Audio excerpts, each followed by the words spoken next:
Hay una historia del Mundial 2026 que los medios grandes no están contando con la claridad que merece. No es la historia de los goles, ni de las selecciones favoritas, ni de los estadios llenos. Es la historia de lo que pasa antes de que los jugadores lleguen al campo.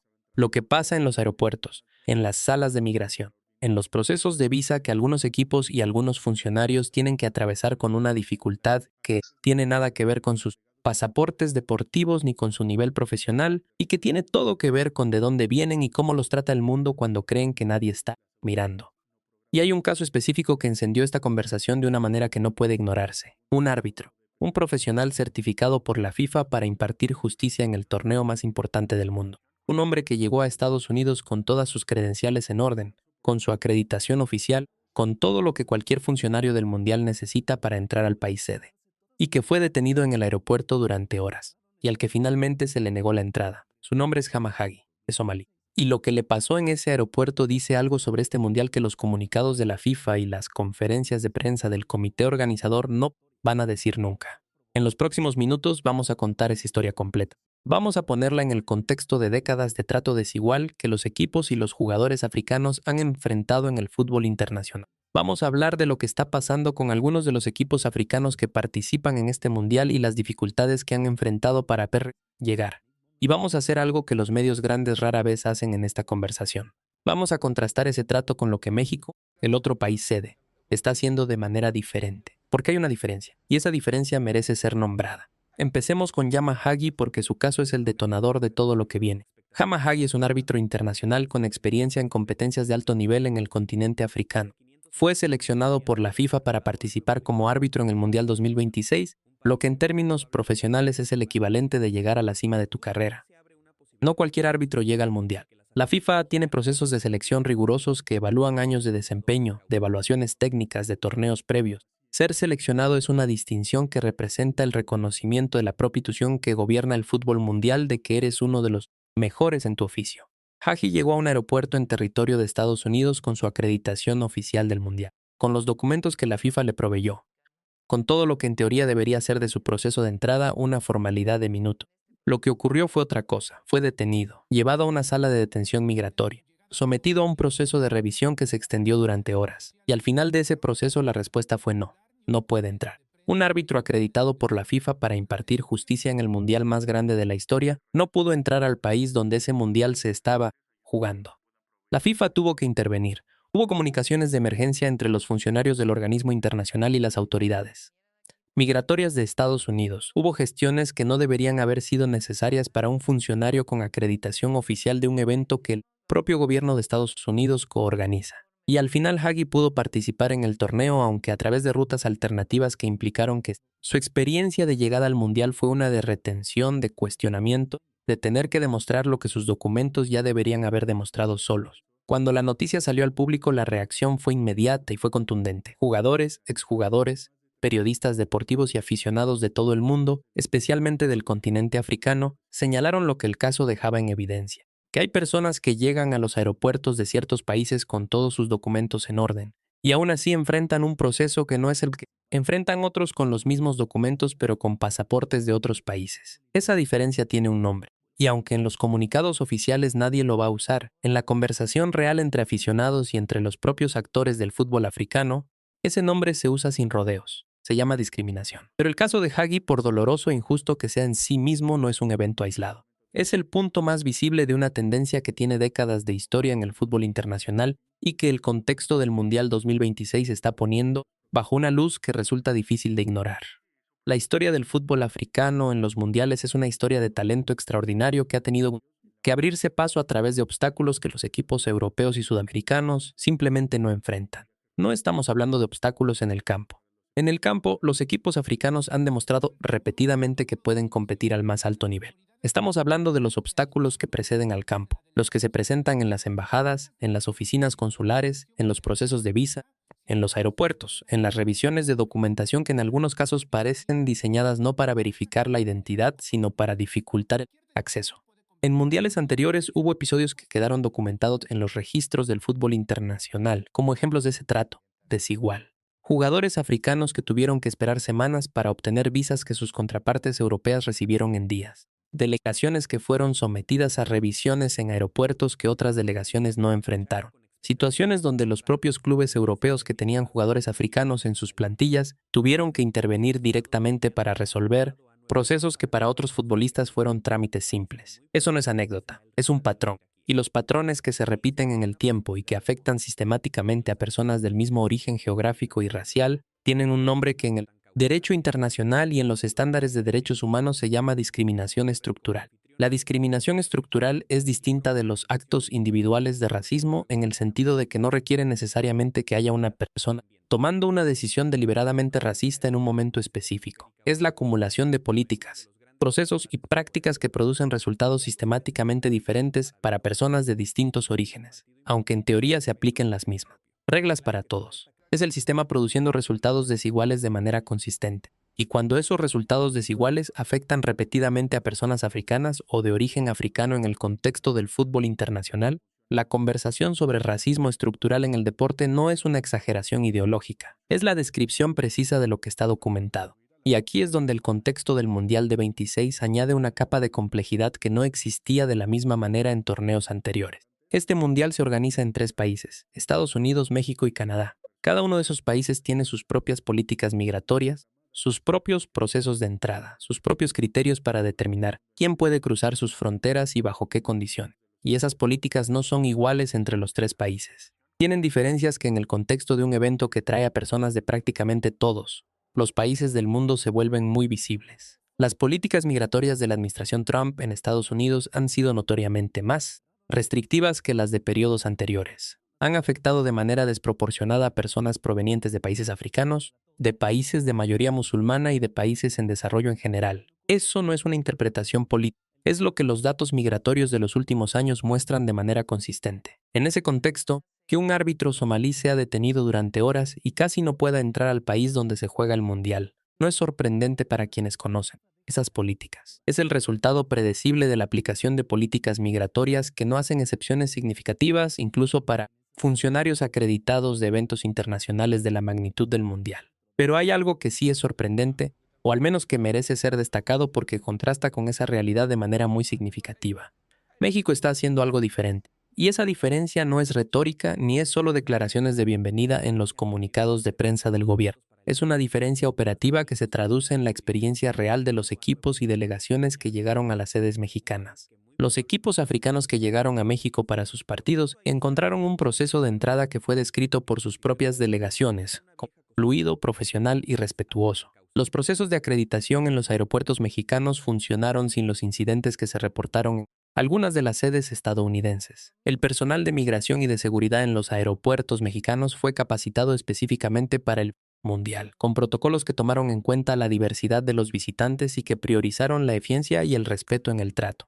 Eso no es accidental. Es el resultado de decisiones que el gobierno de Sheinbaum tomó en la preparación del torneo y que incluyeron de manera específica la capacitación del personal en trato no discriminatorio, la revisión de los procesos de entrada para asegurarse de que fueran consistentes independientemente del origen de los visitantes y la comunicación directa con las delegaciones de los equipos participantes para resolver cualquier problema de logística antes de que se convirtiera en un incidente. El contraste con lo que ocurrió con Yamahagi en el lado estadounidense del torneo es exactamente el tipo de diferencia que define cómo un país es recordado por quienes lo visitan. No los estadios, no las ceremonias de apertura, sino el trato que reciben las personas cuando llegan, la manera en que son recibidas, el mensaje que el primer contacto con el país envía sobre qué tipo de lugar es ese y qué piensa de las personas que llegan a él.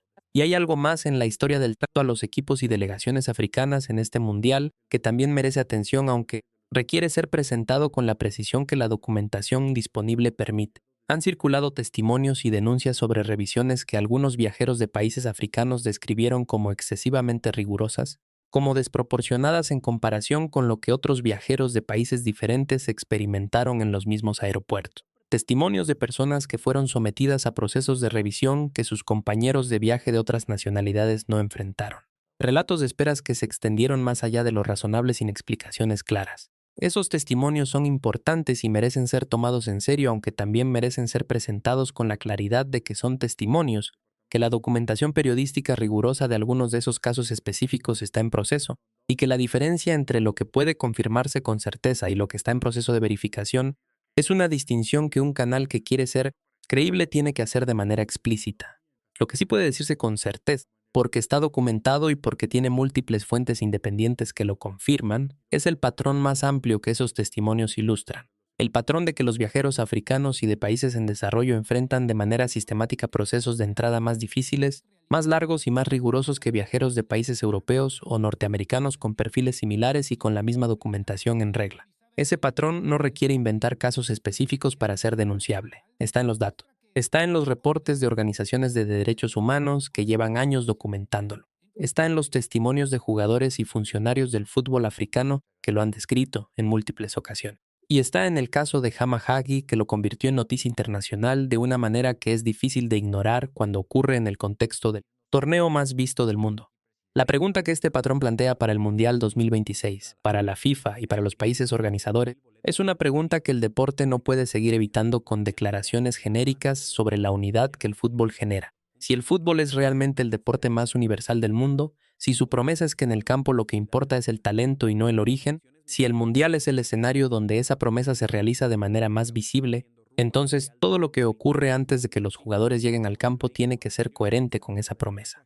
Los procesos de visa, los trámites de acreditación, el trato en los aeropuertos, la manera en que las autoridades migratorias del país sede tratan a los funcionarios y jugadores de los equipos participantes. Todo eso es parte del Mundial, aunque no aparezca en los resúmenes de los partidos. Y cuando esa coherencia falla, cuando un árbitro acreditado por la FIFA pasa horas en una sala de detención, cuando hay testimonios consistentes de que el trato en los procesos de entrada es diferente según el origen de quien llega, el universal no es solo el equipo africano que enfrenta ese trato. Es el mensaje que el deporte le envía al mundo sobre qué tan real es su promesa de universalidad. La FIFA tiene responsabilidades en esto que van más allá de emitir comunicados de condena después de que los incidentes ocurren. Si la FIFA selecciona árbitros de Somalia, de Camerún, de Mali, de Senegal, de Nigeria, si reconoce el talento y la capacidad de los profesionales del fútbol africano al más alto nivel, tiene la obligación de asegurarse de que los países que coorganiza como sedes del Mundial implementen protocolos que garanticen que esos árbitros, esas delegaciones sean tratados con el mismo respeto y la misma eficiencia que los árbitros y las delegaciones de Europa o de América del Norte. No hacer eso, dejar que los incidentes ocurran y reaccionar después, es una forma de ser cómplice del trato desigual que pretende condenar. Ahora volvamos a México, porque hay algo en la postura de México en este contexto que merece ser desarrollado con la profundidad que tiene. México tiene una historia propia con el tema de la discriminación que le da una perspectiva particular en esta conversación. Los mexicanos que han intentado obtener visas para entrar a Estados Unidos conocen de primera mano lo que se siente tener todos los documentos en orden y enfrentar un proceso que parece diseñado para cuestionarte en lugar de verificarte. Saben lo que es esperar en filas largas para una entrevista donde el entrevistador parte de la desconfianza. Saben lo que es que te pidan demostrar lo que debería asumirse. Esa experiencia colectiva crea una empatía muy concreta con lo que los árbitros y jugadores africanos están viviendo en los aeropuertos estadounidenses durante este mundial. Esa empatía no es solo emocional. Se está traduciendo en decisiones operativas sobre cómo México gestiona la llegada de los equipos y delegaciones a sus sedes, en capacitación del personal de aeropuertos, en protocolos diseñados para ser consistentes independientemente del origen de quien llega, en una postura institucional que dice que en las sedes mexicanas del Mundial el trato va a ser el mismo para todos. Sheinbaum ha hablado en múltiples ocasiones sobre la cooperación sin subordinación en el contexto de la relación con Estados Unidos. Pero hay una dimensión de esa postura que va más allá de la relación bilateral y que se aplica a la manera en que México se relaciona con el mundo en general. La idea de que México no acepta que haya jerarquías implícitas en el trato, que las personas merecen ser recibidas con dignidad independientemente de su origen, y que un México que exige respeto para sus propios ciudadanos cuando están en territorio extranjero, tiene la obligación de ser coherente con esa exigencia cuando recibe a los demás. Esa coherencia es la que está haciendo que las delegaciones africanas que llegaron a las sedes mexicanas del Mundial describan su experiencia de llegada de manera tan diferente a la que algunos experimentaron en las sedes estadounidenses. Y hay algo más que también merece ser dicho.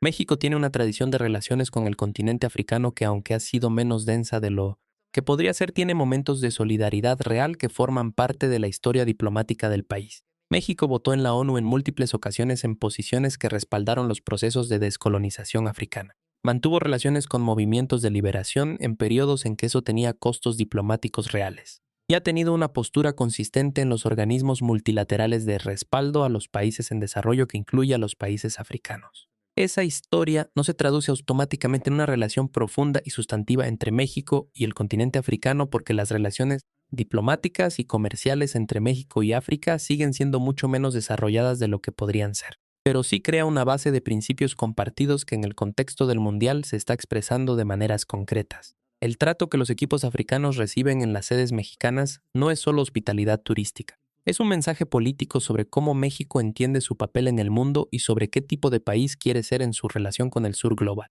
Un mensaje que contrasta de manera muy visible con lo que algunos de esos mismos equipos y delegaciones experimentaron al pasar por las sedes estadounidenses. Ese contraste no pasó desapercibido para los propios equipos africanos. Hay testimonios de miembros de delegaciones que describieron la diferencia entre sus experiencias en los aeropuertos mexicanos y en los aeropuertos estadounidenses con una claridad que dice mucho sobre cómo el trato en los puntos de entrada define la percepción de un país mucho más que cualquier campaña de imagen oficial. Y esa percepción tiene consecuencias que van más allá del mundial. Los jugadores africanos que participan en este torneo van a terminar su carrera y van a hablar de sus experiencias. Los funcionarios de las federaciones africanas que vinieron a México van a tener una referencia concreta de cómo es trabajar con México versus cómo es trabajar con Estados Unidos. Los patrocinadores y los inversores del fútbol africano que estuvieron presentes en el torneo van a tener una imagen de México que en muchos casos va a ser diferente a la que tenían antes de venir.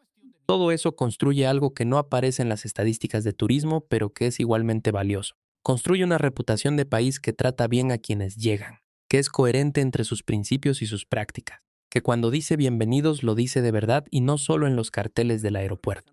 El caso de Yamahagi debería tener consecuencias que van más allá de las disculpas protocolares y los comunicados de condena. Debería ser el detonador de una conversación seria sobre los estándares que la FIFA exige a los países sede en materia de trato no discriminatorio a todos los participantes del torneo independientemente de su origen. Debería llevar a compromisos específicos y verificables de que lo que le pasó a él no va a pasarle a ningún otro funcionario, árbitro o jugador en ninguna sede de ningún mundial futuro. Porque si el fútbol no puede garantizar eso, si el deporte que se presenta como el más universal del mundo no puede asegurar que sus propios árbitros y jugadores africanos sean tratados con la misma dignidad y eficiencia que sus contrapartes de otros continentes, entonces la promesa de universalidad del fútbol es solo marketing. Y el mundial más grande de la historia no debería ser recordado como el que confirmó esa hipocresía. México está del lado correcto de esa conversación, no porque sea perfecto, no porque no tenga sus propios problemas con la discriminación que existen y que también merecen ser discutidos, sino porque en este contexto específico, este torneo específico, está demostrando que es posible gestionar el proceso de llegada de personas de todos los países del mundo con consistencia y con respeto, y que la nacionalidad y el origen de quien llega no tienen que determinar la calidad del trato que recibe. Eso es lo que el Mundial debería garantizar para todos, y mientras no lo garantice, las voces que señalan la diferencia entre lo que el fútbol promete y lo algunos de sus participantes experimentan en la realidad son voces que merecen ser escuchadas con toda la atención que requieren. Yamahagi llegó al Mundial con sus credenciales, con su acreditación, con su historia profesional, y tuvo que demostrar lo que ya estaba demostrado durante horas en una sala de detención en un aeropuerto de un país que organiza el torneo más grande del mundo. Eso no debería haber pasado. Y el hecho de que haya pasado dice algo sobre este mundial que ningún gol ni ninguna ceremonia va a poder borrar completamente. Si crees que el fútbol tiene que ser verdaderamente universal y no solo cuando es conveniente, que los árbitros y jugadores africanos merecen el mismo trato que cualquier otro participante del mundial independientemente de su pasaporte, y que México está demostrando en este torneo que es posible recibir al mundo con dignidad y sin jerarquías de origen, suscríbete al canal. Aquí contamos las historias del mundial que los medios grandes prefieren no contar. Activa la campana para no perderte ningún video. Comparte esto con alguien que también crea que el deporte debería estar a la altura de sus propios valores. Y cuéntanos en los comentarios qué opinas sobre el trato que reciben los equipos africanos en los torneos internacionales. Y si crees que la FIFA está haciendo suficiente para garantizar la igualdad. Nos vemos en el próximo video.